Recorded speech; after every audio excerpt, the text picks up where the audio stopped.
To be honest, this is probably going to be and I'm going to say this at this table, the most pro-black president that we've had in our lifetime.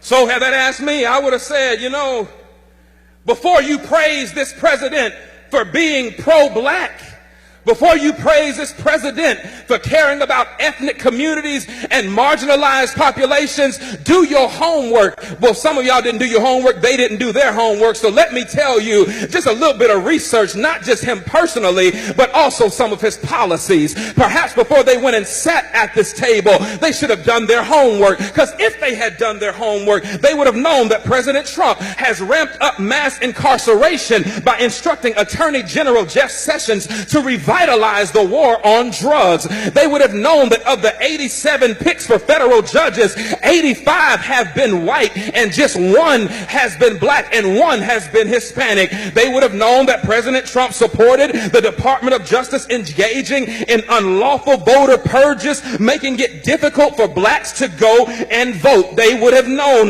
that Trump is ending protection for predatory lenders, which disproportionately harm black people. They would have known that he is ignoring the affordable housing crisis by ordering HUD to triple the rents of poor tenants in public housing, which mostly affect black people. Do your homework. They would have known that he is proposing cutting $200 billion over the next 10 years from supplemental nutrition assistance programs that will bring more hunger in black and brown communities. They would have known that Trump is worsening the health of black communities through environmental deregulation, which disproportionately harms black people through exposure to pollution. Now, that's just a few on the policy side, but you don't have to go too far to ask what about him personally would make me know that he is not pro-black. I'm glad you asked, because in 1970, Trump's real estate company tried to avoid renting apartments to black tenants and gave preferential treatment to white tenants. He began his 2016 presidential campaign with a speech disparaging Mexican immigrants as criminals and rapists. Y'all remember that? In 2016, he said of people of color, you are living in poverty, your schools are no good, you have no jobs. Hold on, I'm a product of a HBCU and I'm a product of black school systems and black teachers. Don't you ever tell me that my black schools are...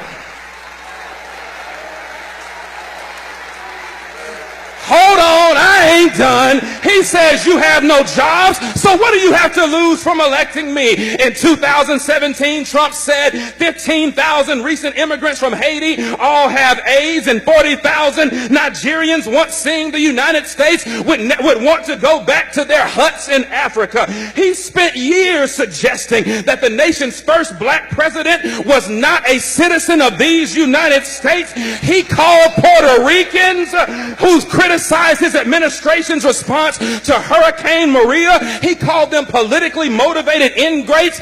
Hold on, but he called those who marched beside white supremacists in Charlottesville, Virginia, he called them very fine people. He hired Steve Bannon, a white nationalist, as his chief strategist. He called Haiti and other African nations S-hole countries, and he's taking credit for an economy that has not been built on his administration, but was built on the backs of 8 years of hard work under the Obama administration. Negroes, please, don't you come up in here talking about this is the most pro-black president that you have ever seen when the record suggests that he cares nothing about people of color.